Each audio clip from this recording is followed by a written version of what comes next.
और सबसे पहले बात मुख्य निर्वाचन आयुक्त के प्रेस कॉन्फ्रेंस की होगी। बिहार में 2 दिन तक मैराथन बैठक के बाद मुख्य निर्वाचन आयुक्त ज्ञानेश कुमार ने पटना में प्रेस कॉन्फ्रेंस की। अपने संबोधन की शुरुआत उन्होंने भोजपुरी और मैथिली में की और बिहार में एसआईआर की सफलता के लिए राज्य के 90,217 बीएलओ के काम की जमकर तारीफ की और कई बीएलओ को सम्मानित भी किया गया। ज्ञानेश कुमार ने कहा कि बिहार आज देश को नई राह दिखा रहा है। 17 नए बदलाव के साथ आगामी विधानसभा का चुनाव होने जा रहा है।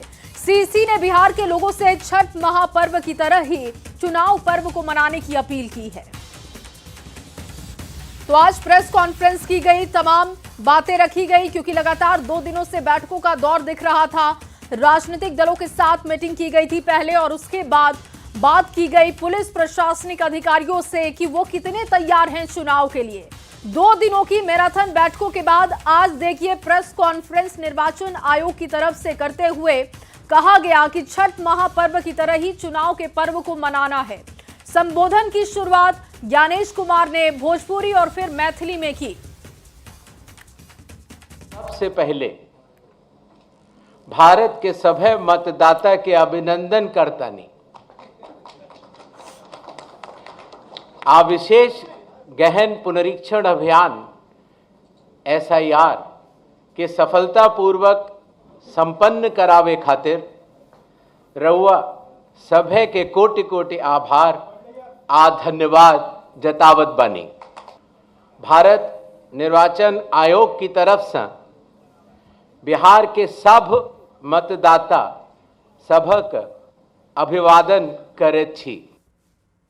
मैं बिहार के सभी मतदाताओं से यह आह्वान करता हूं कि आइए, जिस तरह से हम अपने त्योहारों को उल्लास और श्रद्धा से मनाते हैं और विशेष रूप से बिहार की छठ पूजा जैसे महान लोक पर्व को पूरे उत्साह व आस्था से मनाते हैं, उसी तरह से लोकतंत्र के चुनाव के इस महापर्व को भी उत्सव की तरह मनाएं। अपनी भागीदारी सुनिश्चित करें, जिम्मेदारी निभाएं और मतदान अवश्य करें। अपना भागीदारी पक्का करी, जिम्मेदारी निभाएं, आप वोट जरूर करें। धन्यवाद। कि कई बार जब लाइन में खड़े होते हैं तो मोबाइल की आवश्यकता पड़ती है। आजकल मोबाइल कोई नहीं छोड़ना चाहता, तो इसलिए बूथ के कमरे के ठीक बाहर मोबाइल जमा कर अपना वोट देने के बाद ठीक बाहर आएं और अपना मोबाइल ले जाएं। ऐसी व्यवस्था की ट्रायल की जा चुकी है पिछले बाई इलेक्शंस में और बिहार में ये पूरे राज्य में लागू होगा। कई बार ये बात भी आती थी कि चूंकि पोलिंग स्टेशंस पर मतदाताओं की संख्या 1500 या उससे अधिक हो जाती थी तो बहुत लंबी लंबी क्यूज लग जाती थी और खास तौर से आखिरी घंटों में क्यू को मैनेज करना मुश्किल भी हो जाता था। इसलिए चुनाव आयोग ने यह संयुक्त निर्णय लिया कि अब बिहार से शुरू होकर पूरे देश तक किसी भी मतदान केंद्र में 1200 से ज्यादा वोटर नहीं होंगे, जिससे कि वोट डालने में हमारे मतदाताओं को सुविधा मिले।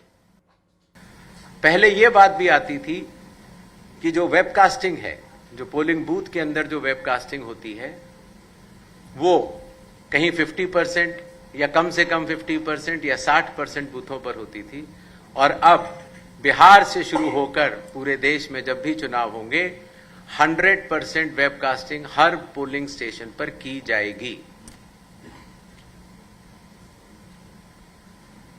कई बार प्रत्याशियों ने यह बात कही कि जब ईवीएम पर जो बैलेट पेपर या कागज लगता है उसमें जो उनकी फोटो आती है वो ब्लैक एंड व्हाइट होती है और इसलिए मतदाता को पहचानने में कई बार दिक्कत हो जाती है। हालांकि चुनाव चिन्ह तो रहता है और साथ ही साथ ये भी बात आई कि सीरियल नंबर भी बड़ा होना चाहिए।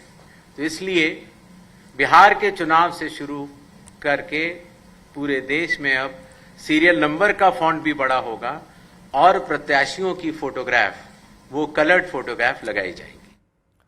और वहीं सीसी ज्ञानेश कुमार ने साफ किया कि आधार कार्ड न तो जन्म तिथि का प्रमाण है और न ही नागरिकता का प्रमाण है। आधार कार्ड आधार एक्ट के तहत भी न तो जहां आप रहते हैं उसका प्रमाण होता है और न नागरिकता का प्रमाण होता है। ये सेक्शन 9 आधार एक्ट का इस विषय में स्पष्ट है।